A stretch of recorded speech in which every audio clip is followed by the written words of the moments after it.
Shalom everyone. This video is for Brother Rap from Rapper News. I'm Double Edges from the East Coast, and this video, Brother Rap, I was hoping that you could answer some questions for me from the sister community. I don't know how many other sisters have this type of problem, but I was wondering if you could provide us some insight. The first question is related to obtaining land, but if we don't have a man or men with us to help manage the ground and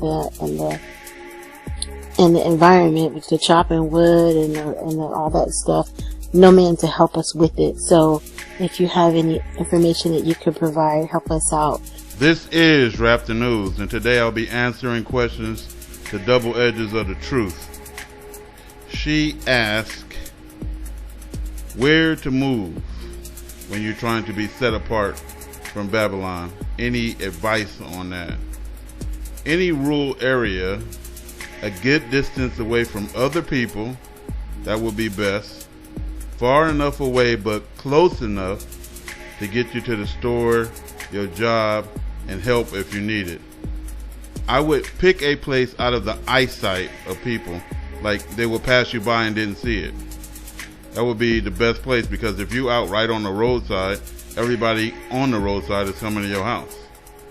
So it's got to be a place out of sight. But the first thing that we do as Hebrews is we come together with all our family and pray to the Most High and trust that He will deliver us out of the situation. Every one of y'all should agree to flee the midst of Babylon together. Next, you can check the newspaper, the real estate companies, or even homes for sales by owners. People selling stuff on Craigslist and things like that. Some people will sell property for a car, believe that or not. Fixer-uppers would be best, or the first place I would look.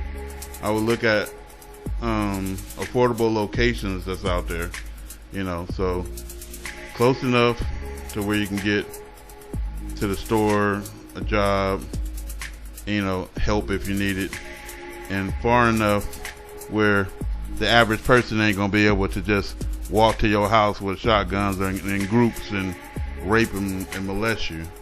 There are a lot of Hebrews out there that have woken up to this truth. You could run an ad in the paper for a Hebrew roommate, male preferred. You can say, I'm trying to flee in the midst of Babylon, could be the title. Looking for Hebrew, male preferred, what do you call those, handymen, and that will be the next thing. If you move by yourself, there's always handymen. So if you need a window fixed or something, and a fixer-upper, they can come in and replace a window. You just do it as you can afford it. You go look at the properties, you see what it takes, how much it's going to cost to fix all of this stuff, and then you make your assessment before you move in. It has to have some running water, some electricity, and a bathroom. Those are the necessities. Everything else, you can put boards up to the window and things like that and already move into the house. Let's clean it up. As long as you got the necessities. If you ain't got electricity, you can use solar and anything else. They got all different types of things that you can use. You can buy it on eBay, online, at your Harbor Freight stores and everything else. Home Depot. With that, the next question is related to women-only households. Not everyone is blessed to have brothers in the family that either are heavily armed or intimidating enough to scare off people who are trying to break in, or whatever the case may be. So if it's just a couple of women in the house, there's a lot more room for worse things to happen. What advice could you provide for us? Okay, second question. Baby needs protection. There's a lot of things you can do, like have surveillance put up on the property.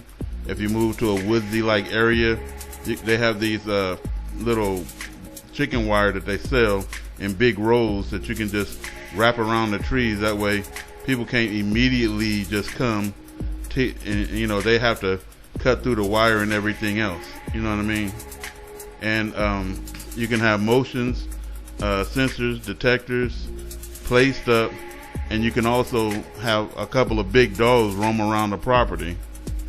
They have affordable rifles that you can get from any gun store, and I believe, you know, you can acquire those in like 30 days or something like that. So it's a lot of things you can do for protection if it's just you and the girls, right? The third question has two parts to it. If you only have one income and you're trying to get away from the world, you don't have a whole lot of money saved up. So what can we do? What kind of things that can sisters do that are trying to get out of the world that don't have a lot of help? Oh, my daughter has a question.